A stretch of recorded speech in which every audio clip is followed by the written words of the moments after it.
Una de las primeras distinciones que tenemos en esta parte es entre lengua y habla, partiendo de la constatación de que el lenguaje es completamente una institución humana, por lo cual no tiene relación natural con ninguna clase de objeto, ninguna clase de persona, simplemente es un consenso social, y esto pues lo podemos explicar a través de las distintas lenguas que conocemos hoy en día. Partimos de que el habla como tal es el lenguaje en acción.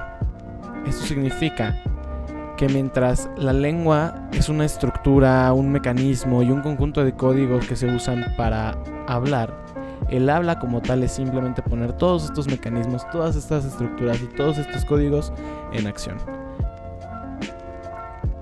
En una cita que se nos muestra que dice: la lengua, distinta del habla, es un objeto que se puede estudiar separadamente, nos lo aclara bastante bien, ya que, como lo mencioné antes, la lengua son toda la estructura, mecanismo y los códigos de referencia que se ocupan, con lo cual es mucho más fácil, mucho más práctico estudiar esto que el habla.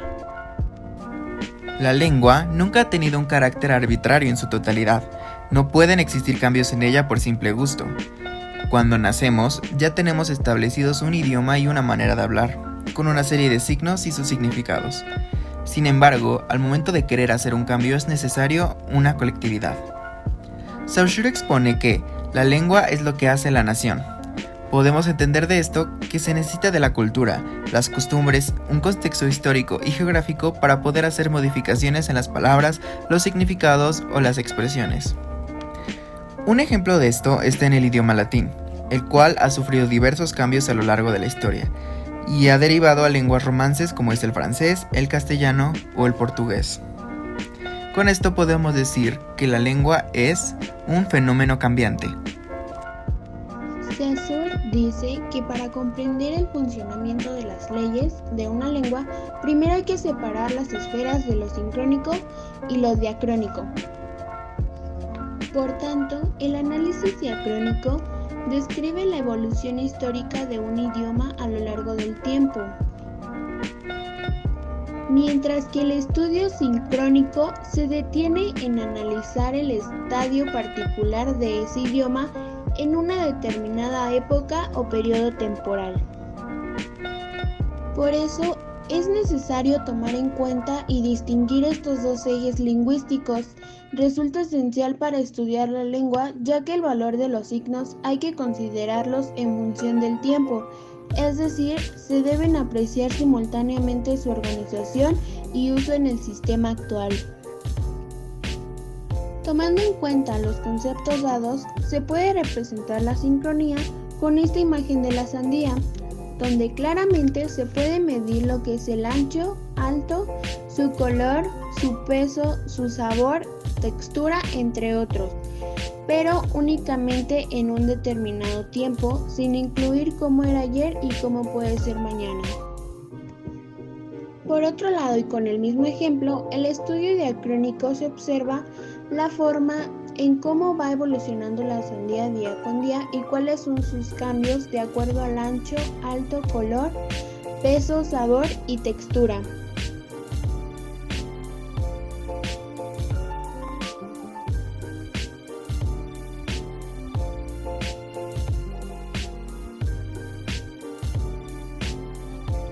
La sintagmática indica una determinada presencia de signos y un grupo específico de signos asociados en la cadena del habla.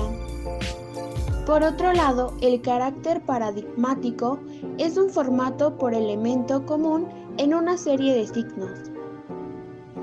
Las formas sintagmáticas y paradigmáticas designan dos enfoques posibles de coexistencia de los signos y, por lo tanto, de descripción del lenguaje. Saussure en la lectura nos menciona que en el discurso las palabras contraen entre sí, en virtud de su encadenamiento, relaciones fundadas sobre el carácter lineal de la lengua, que excluye la posibilidad de pronunciar dos elementos a la vez. El reconocimiento de los valores sintagmáticos y paradigmáticos definen las características semióticas. En relación a la semiótica, en el eje paradigmático se hallan los esquemas o modelos virtuales, es decir, lo que es meramente potencial, aquello que es establecido como sistema referencial. Mientras tanto, el valor sintagmático establece la actualización del objeto semiótico. Se trata, por tanto, del componente reconocible por su presencia. Entonces queda claro que las sintagmáticas son las que se encuentran dentro de un sistema y las paradigmáticas son términos presentes en una serie que tienen características de sucesión y extensión. Conclusión. El aporte de Saussure.